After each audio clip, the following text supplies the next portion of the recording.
제가 그저께 와서 전화 받는데 또 금방 또 돌아왔네요. 오늘은 제가 복음을 전하라고 하는 부탁을 이렇게 받았는데 이 복음을 주님께서 잘 이렇게 마음에 정리를 시켜주셔서 우리 행리자님들도 잘 이렇게 이해가 됐으면 참 좋겠다는 생각이 들었습니다.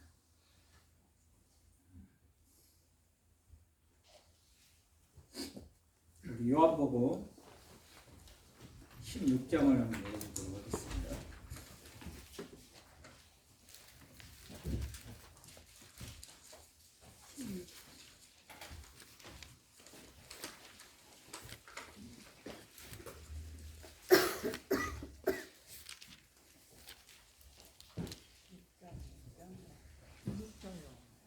요한복음 16장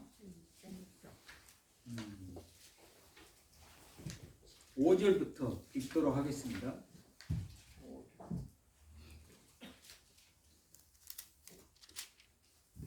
다 찾으셨습니까? 네. 읽어보도록 하겠습니다. 지금 내가 나를 보내신 이에게로 가는데 너희 중에서 나더러 어디로 가는지 묻는 자가 없고 도리어 내가 이 말을 함으로 너희 마음에 근심이 가득하였도다. 그러나 내가 너희에게 실상을 말하노니 내가 떠나가는 것이 너희에게 유익이라.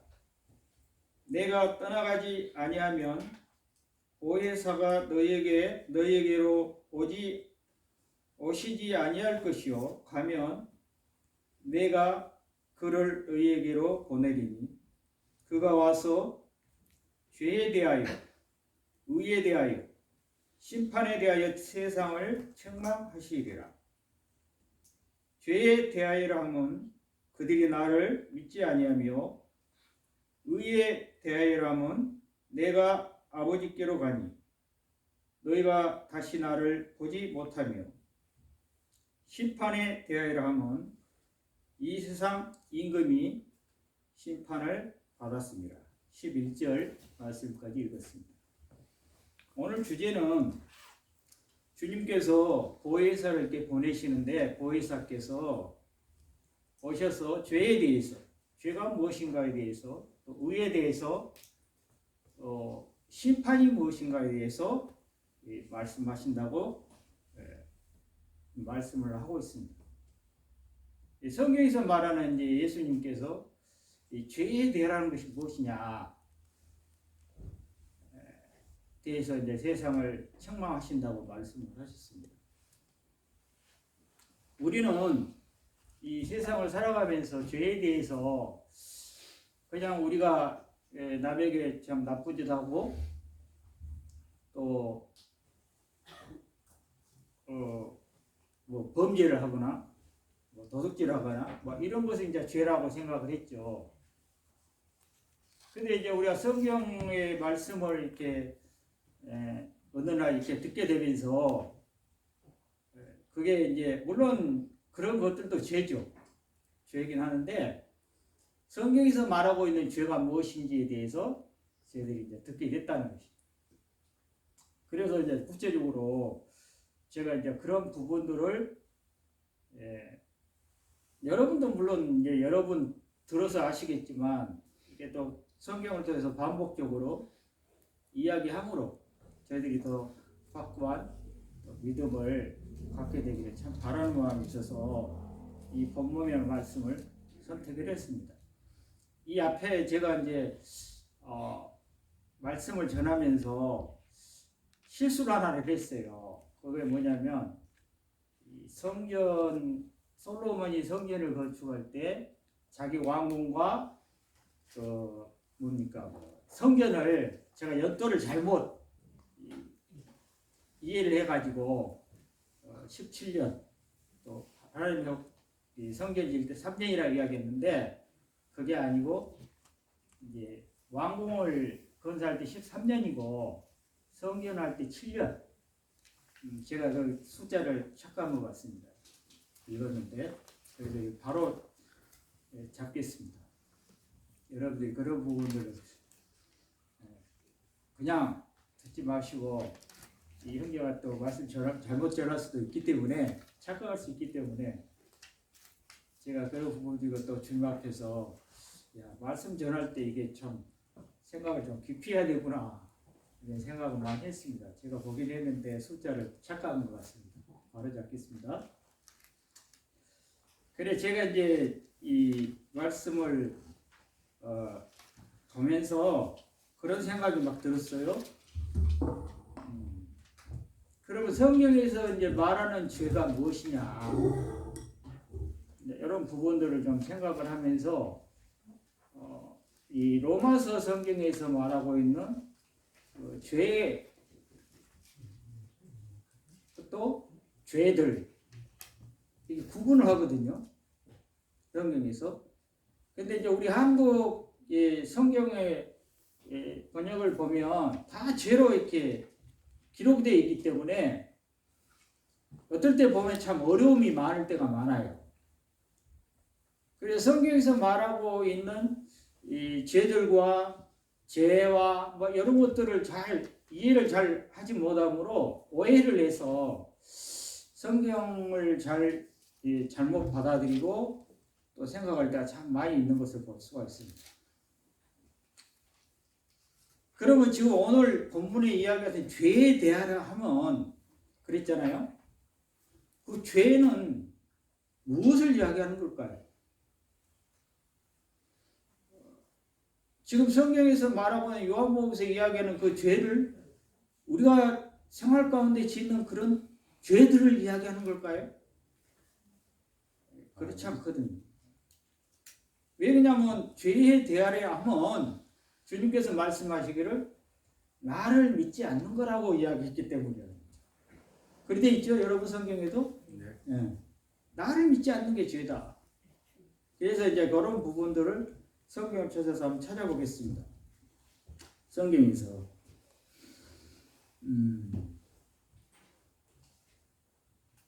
에레미야서를 한번 찾아볼까요? 에레미야서 2장 13절 구약 성경인데요. 이사야 성경 바로 뒤에 있죠.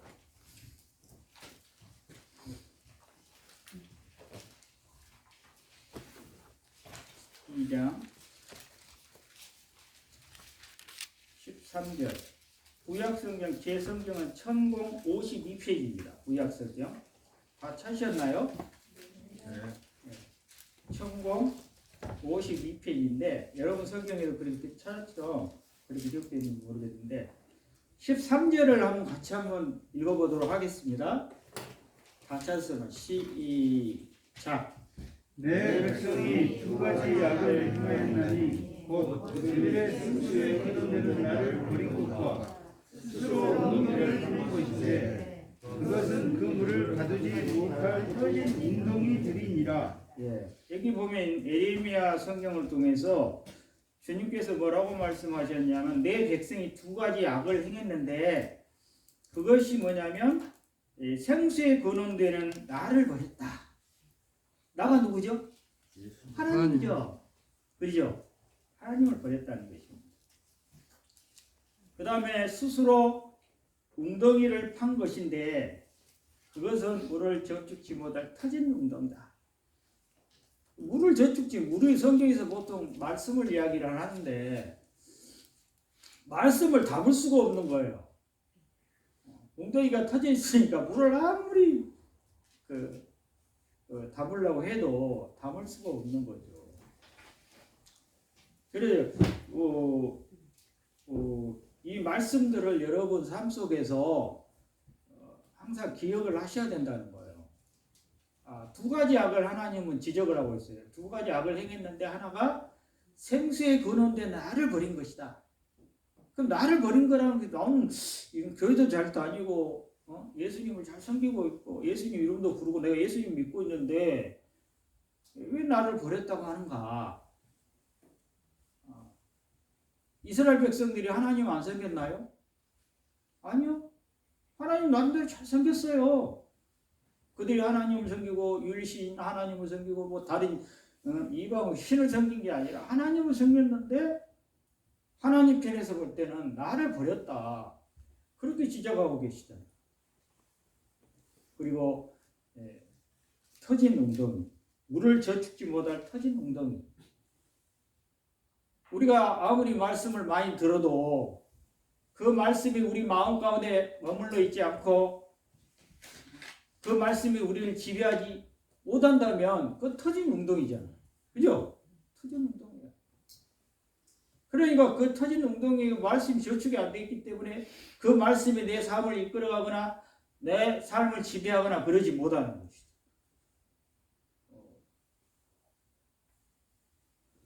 그것이 이 악이라는 것입니다.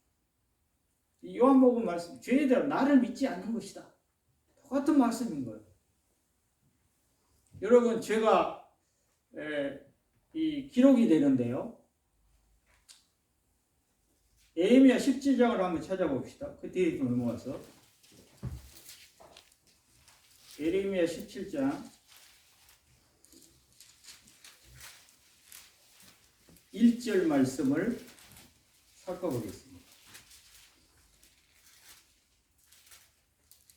다 찾으셨죠? 네. 이것도 한 목소리로 한번 읽어보겠습니다. 시작. 유다의 죄는 금강석 끝 철길로 기록되되 그들의 마음과 그들의 재량물에 새겨졌거늘. 예, 여기 보면 유다의 죄는, 유다가 누구죠?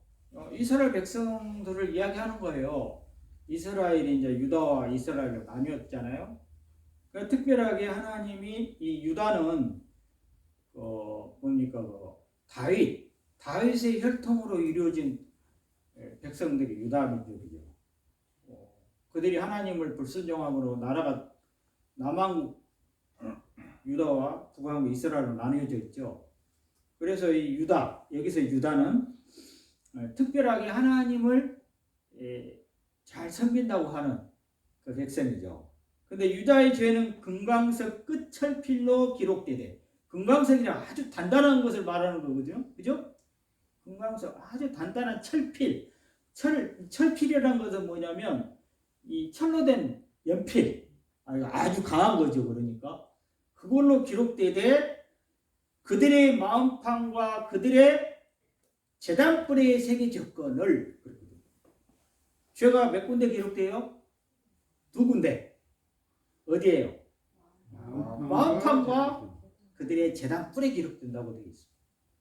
우리가 죄를 범하면 우리 마음에 기록이 됩니까? 안 됩니까? 되죠.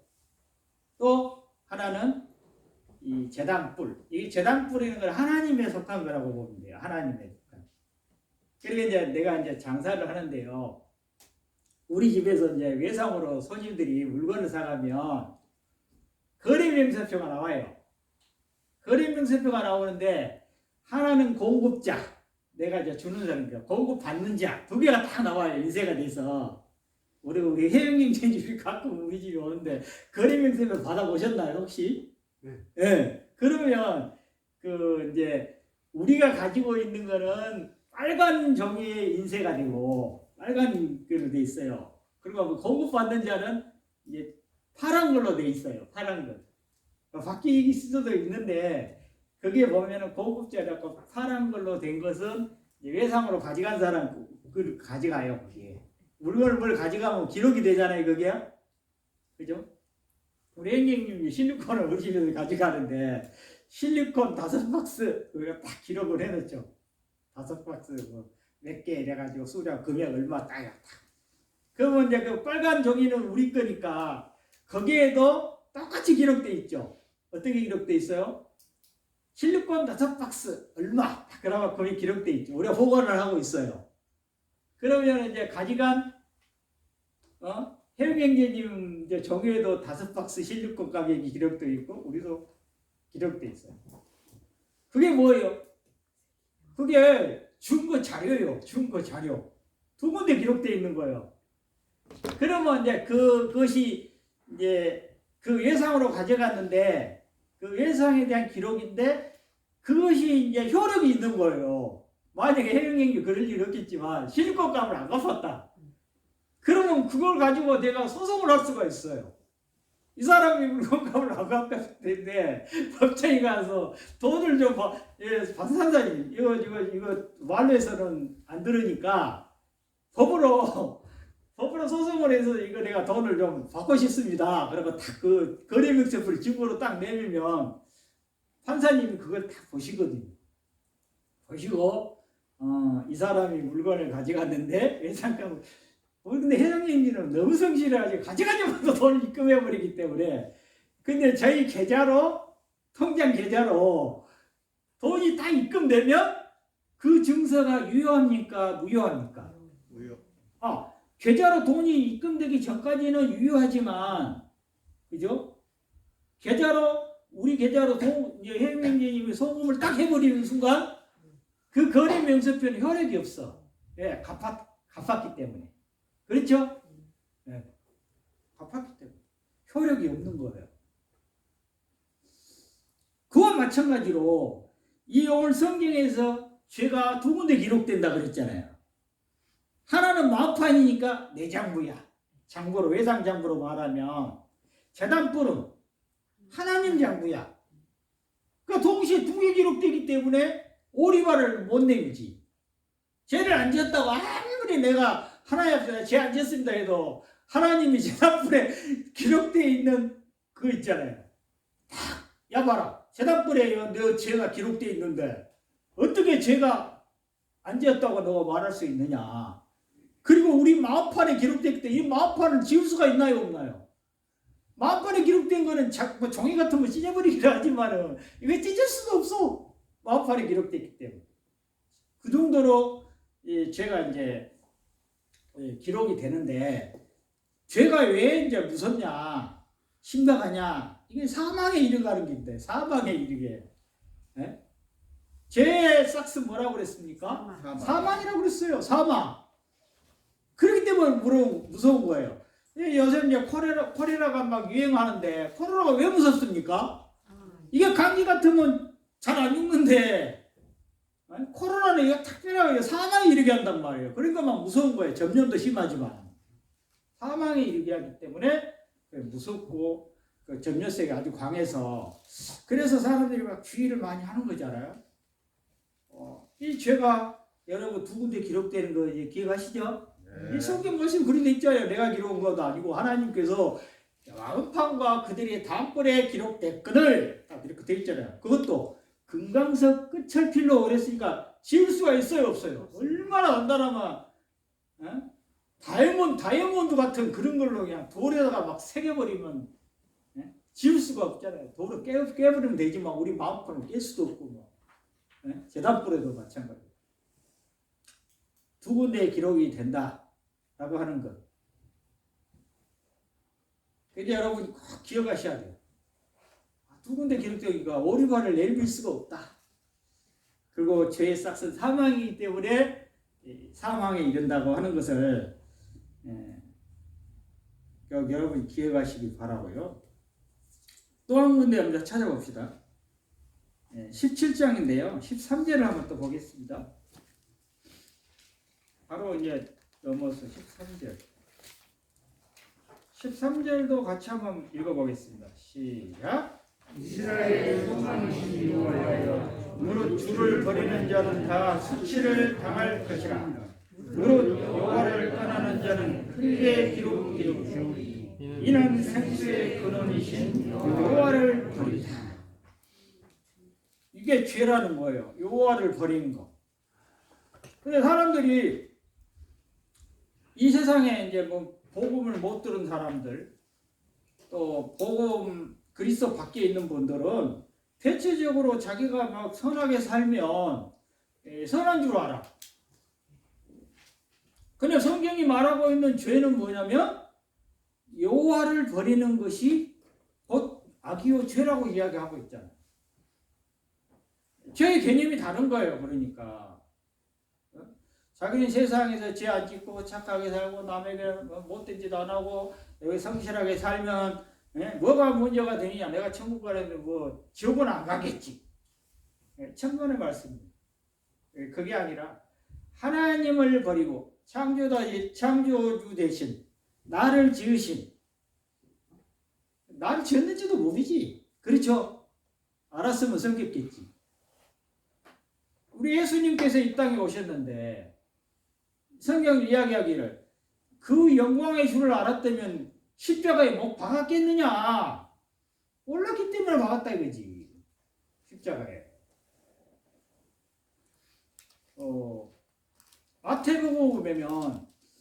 마태복음에 보면 이런 기록이 있어요. 많은 백성들과 세리들은 예수님이 이제 말씀을 이렇게 증거로 다니니까 옳게 여기셨어요. 하나님을 의롭다 하셨다고. 그러나 바리새인들과 서기관들은 어떻게 했나요? 하나님을 대해서 옳게 여기지 않았어요. 의롭다고 하지 않았다고. 많은 백성, 그거 무슨 의미냐는 거죠. 많은 백성들과 세리들은 하나님을 의롭다 하되. 한번 생각해 보세요. 의롭다 하되. 서기관과 바리새인들은 의롭다고 하지 않았다는 거예요. 그것은 무슨 이야기냐면 자기 자신을 두고 하나님을 바라봤을 때 자기 자신이 의로운 사람들은 하나님을 결코 의롭다고 말했어요.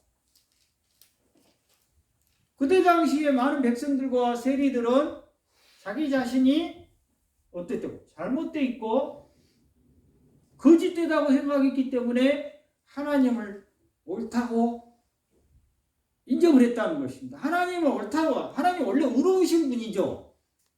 우리가 인정한다고 하나님이 의로운 분입니까? 그게 아니고 원래 하나님은 의로우신 분인데 우리 인간편에서 하나님을 의롭다고 인정하는 것은 다른 말로 나는 죄인입니다. 그 말인 거예요. 하나님을 의롭다고 인정하는 것은 하나님의 의로우신 그분을 통해서 내가 죄인된 자신을 발견하는 거죠. 그러나 이 서기관과 바리새인들은 하나님 예수님을 의롭다고 안 했다고요. 왜요? 자기 자신이 의로웠기 때문에 그 빛 대신 그 주님으로부터 자기 자신의 마음을 비춤을 받지 못했기 때문에 하나님을 옳다라고 인정을 안 했다는 거죠. 이게 얼마나 무서운 죄인지를 몰라요.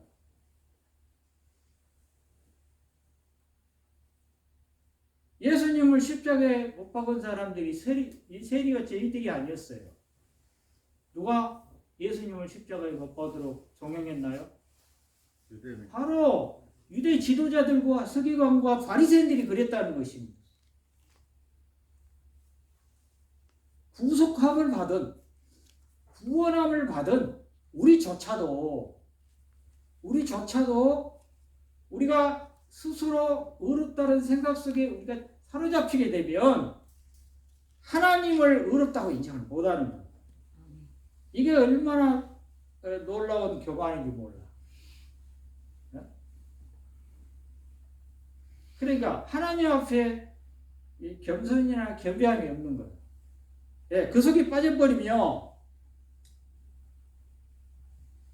하나님을 인정하지 못하는 거예요. 우리가 하나님을 인정하고 하나님 의롭습니다. 하나님 옳습니다. 그 말은 내 자신은 잘못된 인생입니다. 나는 쓸모없는 인간입니다를 인정하는 거예요. 반대로 역설적으로 이야기하면. 그럼 내가 의롭다고 막 하면은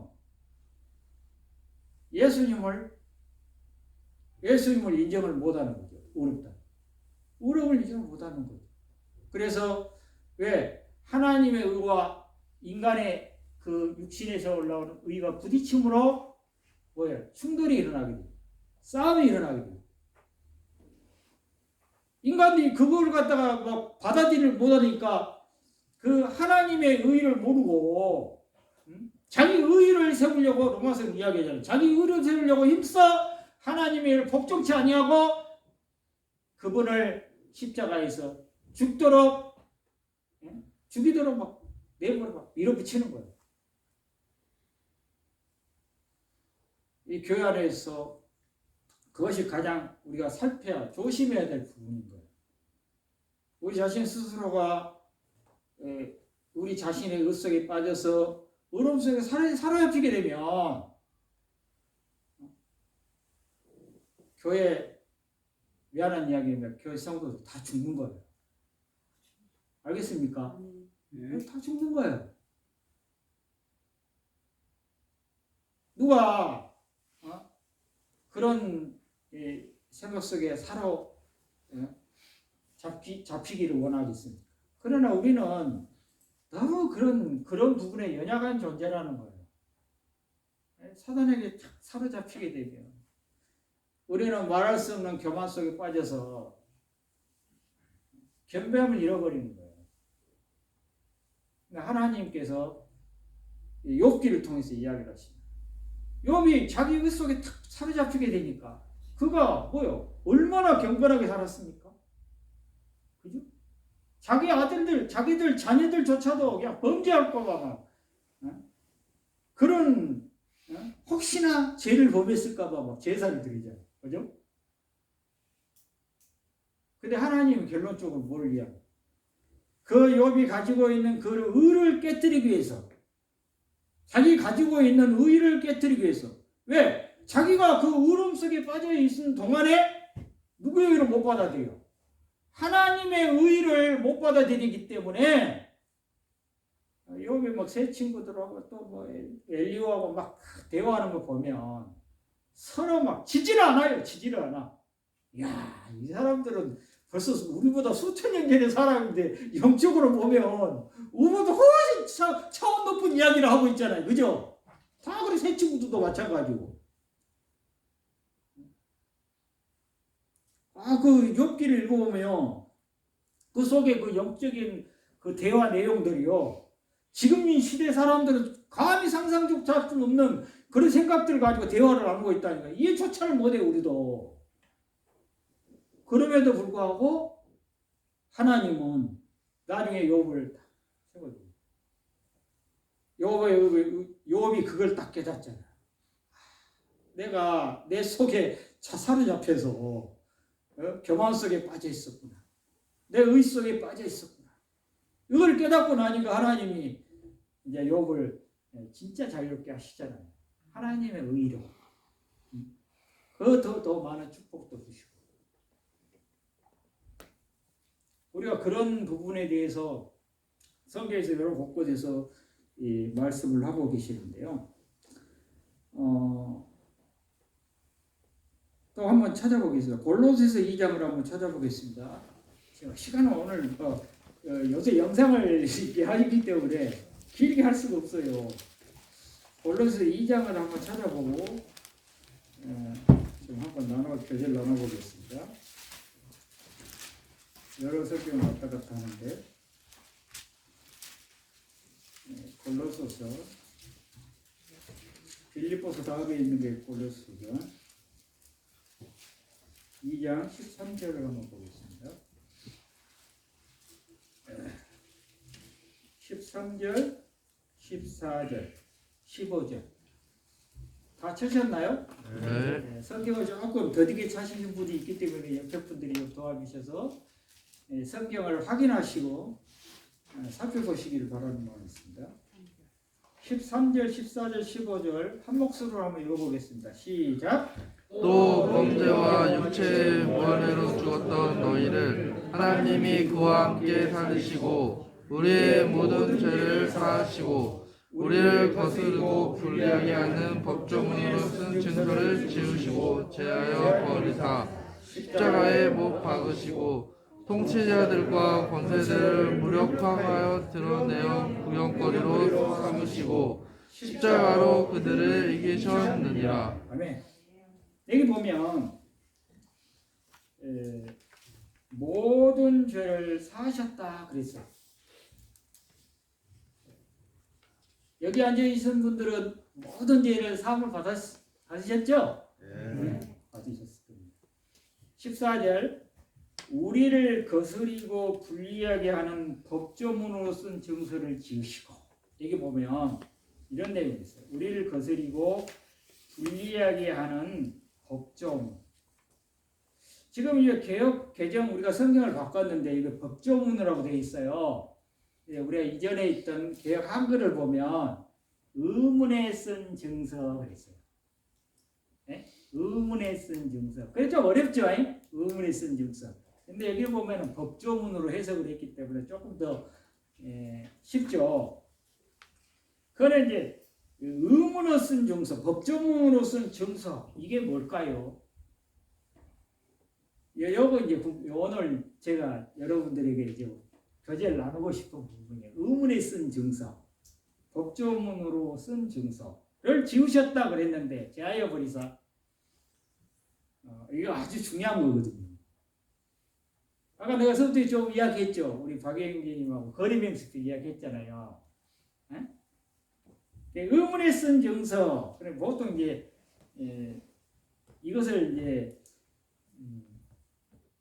율법이라고 말씀을 드릴 수가 있는데 율법 전체를 이야기하는 게 아니고 제가 이게 이 의문에 쓴 증서를 찾아보니까 그 헬라어로 도구마라는 말이더라고요. 도구마. 뭐라고요? 도구마. 도구마인데 이게 이제 무슨 뜻이냐면 법령, 법령 또 교리 이런 뜻을 갖고 있대요.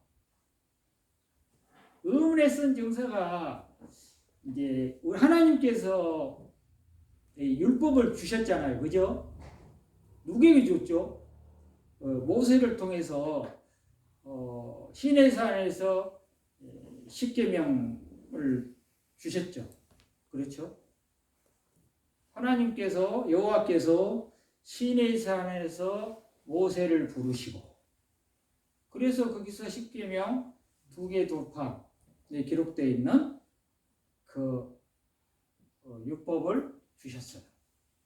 그리고 하나님이 또 한 번 모세를 부르셨어요. 어디서 부르셨을까요? 자, 한 번은 시내산에서 부르셨어요. 또 어디서 부르셨을까요? 그게 중요한 거예요, 이제. 요 손을 이렇게 딱 해놓으시고 골로새서는 우리 레위기 성경을 한번 봅시다.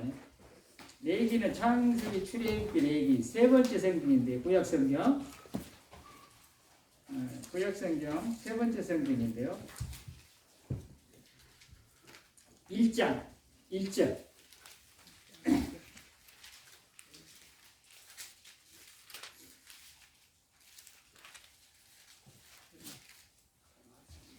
다 찾으셨나요? 네. 세 번째 성경 같이 한번 읽어봅시다. 시작. 여호와께서 회막에서 모세를 부르시고 그에게 말씀하여 이르시되 어디서 불렀다고요?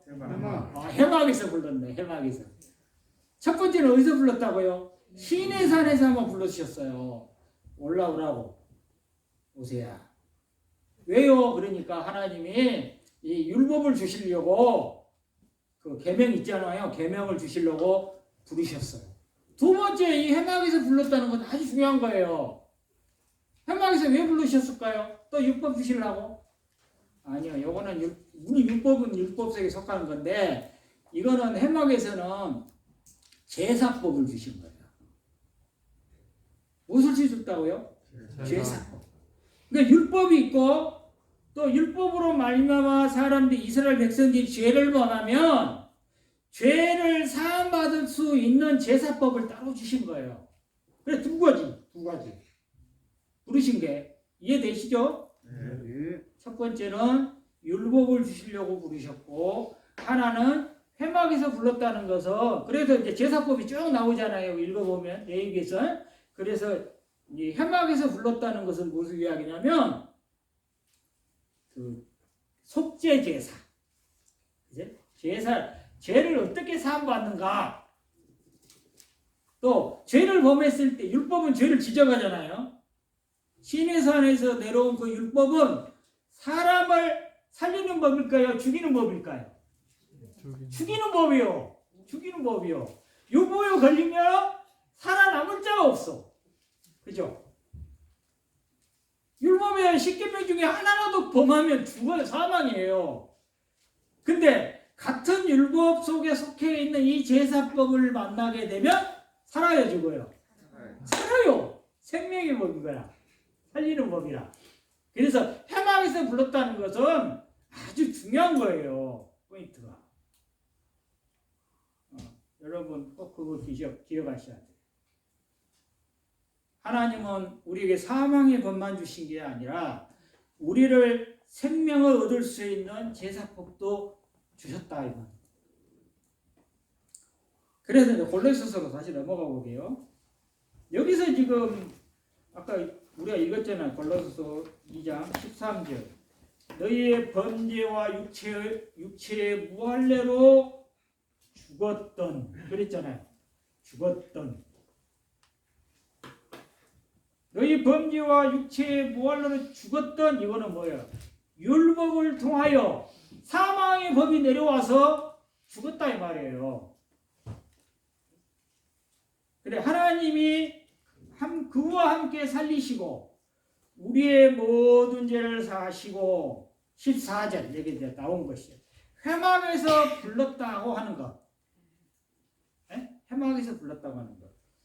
우리를 거스리고 불리하게 하는 법조문으로 쓴 증서를 지으시고 제하여 버리사 십자가에 못 박으시고, 이 법조문으로 쓴 증서가 뭐냐면 제사법을 이야기하고 있는 거예요. 제사법. 그러니까 율법 전체를 제해버리는 것이 아니라 율법은 살아있는데 제사법을 왜 제해버리냐? 구약시대 때 제사법을 통해서 속죄 예산을 드리고 사람들이 생명을 얻었는데 예수님이 이 땅에 내려오심으로 말미암아 그 제사법은 없어지는 거예요. 그렇죠? 예수님이 이제 완성된 실상이 나타났다 이 말이에요. 그 제사법은 예표니까, 예수님의 예표니까 예수님이 나타나심으로 말미암아 이 의문에 쓴 증서가 뭐냐면 그 구약 성경에 나오는 제사법을 이야기하는 거예요. 도움물로 드려지는 제사법. 아시겠죠? 율법 전체를 지은 게 아니에요. 그러니까 율법은 아직도 살아있는 거예요. 우리는 물론 우리 이방인들에게 율법을 주신 적이 없습니다만은 이스라엘 백성들에게는 율법이 주어졌죠. 우리는 이방인들의 율법이 주어지지 않았기 때문에 우리가 율법을 지켜야 될 의무사항은 없어요. 그러나 예수님이 오셔서 새로운 계명을 주셨고 율법보다 더 강력한 법을 세웠다는 거 아십니까? 우리가 마태복음 보면 나오죠. 심령이 가난한 자 나오면서 그 산상보건에 나오는데 그게 옛사람에게 말한 바 하며 나와요. 그 옛사람은 뭐예요? 그 율법을 통해 죄를 정죄하는 건데, 너희가 살인하지 말라는 말을 들었거니와 형제를 보고 미워한 자가 뭐한 자라고? 살인자라고 더 강력하게 하잖아. 율법에서는 사람을 죽여야만 살인자지만 예수님은 더 강력한 법을 세우셨잖아요. 마음에 어떤 법? 미움을 가지고도 살인죄야, 살인죄. 그렇죠? 예수님은 마음의 심령에다가 이제 말씀하십니다. 율법은 이스라엘 백성들은 율법을 안 범하면 죄를 안 범하고 생각하지. 겉으로 드러난, 율법은 겉으로 드러난 죄만 정죄하니까. 근데 예수님은 마음에 있는 죄를 드러내시잖아. 간음치 말라 했던 걸 내가 들었으나 여자를 보고 마음에 음욕을 품려다 이미 마음에 뭐 했다? 간음하였느니라. 마음에 간음했다고 지적하고 계시잖아. 더 강력한 법을 세우신 거예요. 그러니까 예수님이 말씀하신 걸 들어보면 인간들은 깜짝없이 다 사망을 당해야 되는데 우리 주님께서 십자가로 오늘 보니까 우리를 거스리고 불리하게 하는 법조문으로 쓴 증서, 이해가시죠? 이게 법조문으로 쓴 증서가 뭔지? 구약시대 때 동물을 들여서 드려졌던 그 제사법, 그게 의문에 쓴 증서인 거예요. 예수님이 오셔서 그 제사법을 완성하셨기 때문에 그 법조문으로 쓴 죄를 지우시고 제하여 버린 십자가에 못 박으시고 통치자들과 권세들을 무력하게 하여 드러내어 구경교로 삼으시고 십자가로 그들을 이기셨느니라. 분명하게 되어 있죠. 모든 죄를 사하셨다고 되어 있습니다. 얼마나 놀라운 메시지입니까? 우리가 로마서에서 이야기하는 것은 첫 번째 우리가 죄에 대해서 이야기를 하고 있죠. 죄들, 죄사함. 죄사함은 우리가 근원적인 죄를 이야기하는 게 아니에요. 성경에서 말하고 있는 죄사함을 받아라. 그런 말씀 많이 나오죠. 그 죄사함은 성경 정확히 킹세스 번역을 보면 죄들의 사함이에요. 죄들의 사함. 알겠습니까? 근원적인 죄가 아니에요.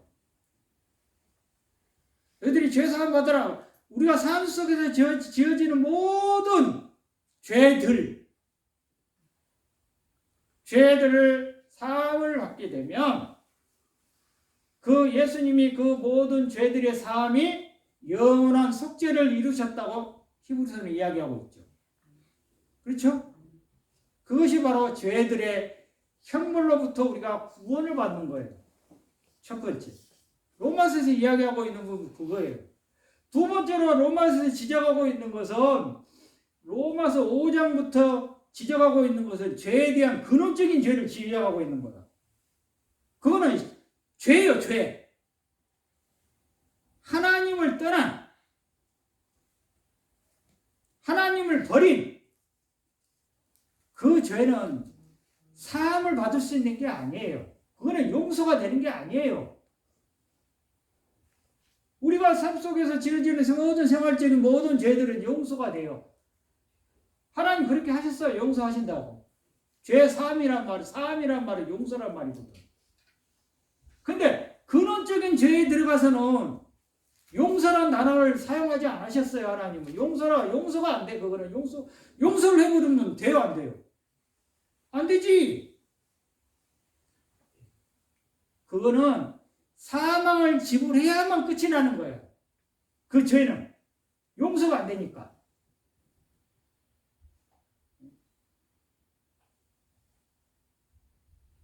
여러분,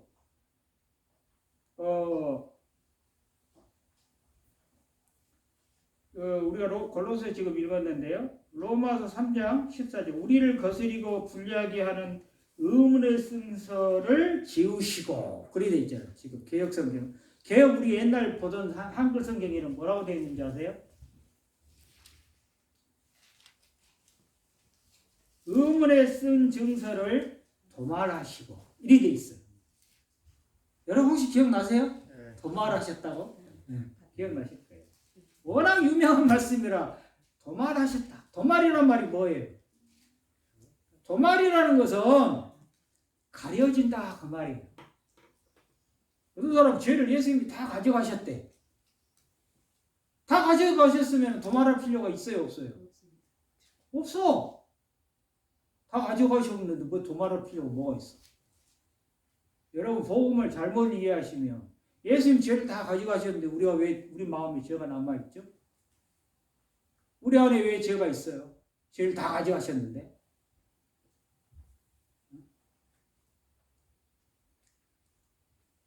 도말이라는 거거든. 내가 벤트 장사를 하니까 도말이라는 말 많이 쓰거든요.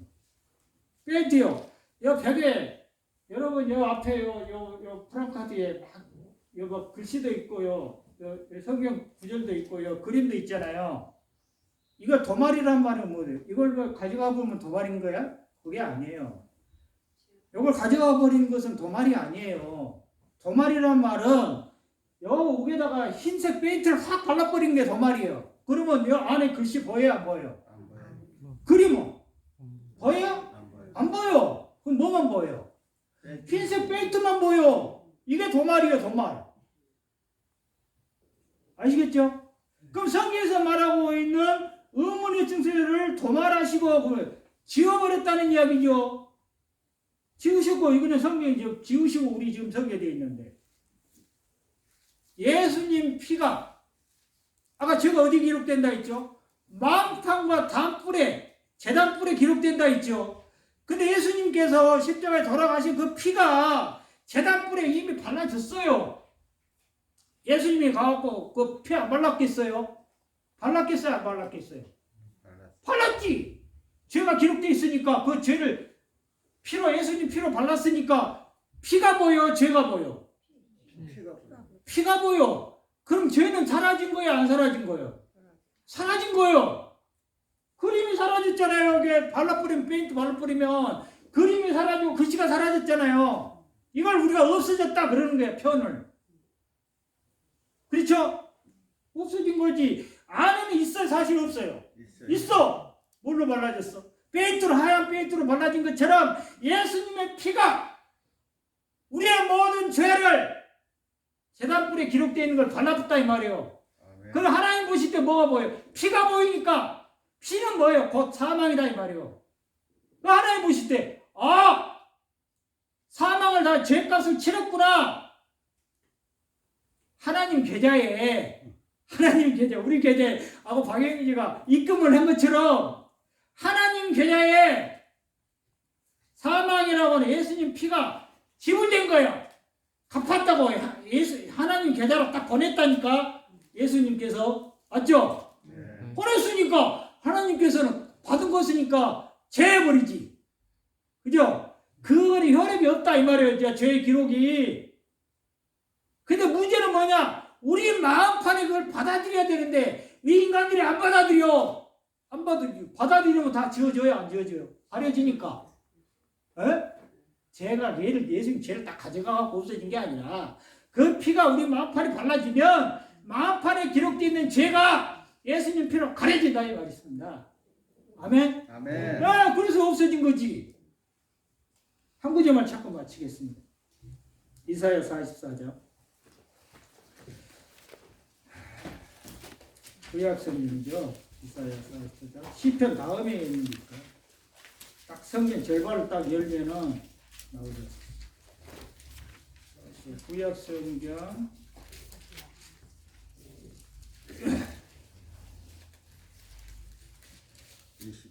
22절 22절 찾았나요? 네. 구약성경 천공 22페이지입니다. 제 성경 같은 목소리로 한번 읽어보겠습니다. 시작. 내가 네 허물을 빽빽한 구름같이 내 죄를 안개같이 없이 하였으니 너는 내게로 돌아오라. 내가 너를 구속 간단히 읽고 있어. 알겠습니까? 여러분 마음에 기록하십시오. 여기 뭐라고 되어 있습니까? 내가 내 허물, 나 지금 개혁 개정이 영 마음에 안 들어. 개혁 한글에는 분명히 여기 도마리라고 되어 있거든요. 여기도 도마리라고 되어 있죠. 구약 한번 찾아보세요. 옛날 성경 개혁 한글 보면은 도마리에 또 내가 내 허물을 빽빽한 구름에 사라진 같이 내 죄를 안개에 사랑하지 도마라 했으니 이렇게 되어 있거든요. 도마리라고 분명히 표현되어 있거든요. 이거를 싹 없애고 없애야 했으니로 바꿔라. 번역을 또 바꿔놨네. 도마리란 말 이해되시죠? 네, 분명하게 없애야 했으니 그래도 맞아요. 틀린 이야기 아니니까. 내가 네 허물을 빽빽한 구름에 다시 한번 읽어봅시다. 너무 좋네 이 말씀. 시작. 내가 네 허물을 빽빽한 구름에 사라진 같이 네 죄를 안개같이 없이 하였으니 너는 내게로 돌아오라. 내가 너를 구속하였습니다. 우리가 돌아오면 없어진다 했어요. 이미 없애놨어요. 이미 없애놓고 돌아오라고 하잖아요. 지금 이걸 믿으시라 이 말입니다. 아시겠죠? 주님은 이걸 원하시는 거예요. 빽빽한 구름을 왜 빽빽한 구름을 빽빽하게 만들어 놨겠습니까? 안개를 왜 만들어 놨겠습니까? 이 죄를 설명하려고. 이 친절한 하나님께서 친절한 하나님이잖아요. 얼마나 우리에게 참 배려가 높으신 분입니까? 그런 것도 없으면 죄가 어떻게 빽빽하지? 빽빽한 구름처럼 이해를 못할 텐데 안개가 촉하면 답답하잖아요. 도로 갈 때 막 빽빽한 구름이 있으면 답답하고 우리 마음이 그렇다 말이에요. 죄로 차 있으면 답답하고 깝깝하고 어디로 갈지를 몰라서 엊그저께 보니까 어떤 유명한 개그맨이 자살했다 가더라. 들을 때 안타까웠긴 한데 남에게 웃음을 주고 기쁨을 줬지만 자기는 갈 길을 몰라서 목적지를 찾지를 못해서 그 모친과 함께 운명을 달리하셨는데 참 그 소식을 듣을 때 너무 안타깝습니다. 갈 길을 알았으면 그리스도 앞으로 왔으면 이미 자기 자신의 죄를 용서하시고 영원히 구속하신 주님을 만났을 텐데 그렇죠? 내가 내 허물을 빽빽한 구름같이 내 죄를 안개같이 없이 하였으니 너는 내게로 돌아가라 내가 너를 구속하겠다. 여러분이 이 말씀을 꼭 기억하시고 우리 주님께서 나의 죄를 이렇게 없애놓구나 영원히 속해놨구나 라는 사실을 기억하시고 오늘 여기까지만 말씀하겠습니다. 감사합니다.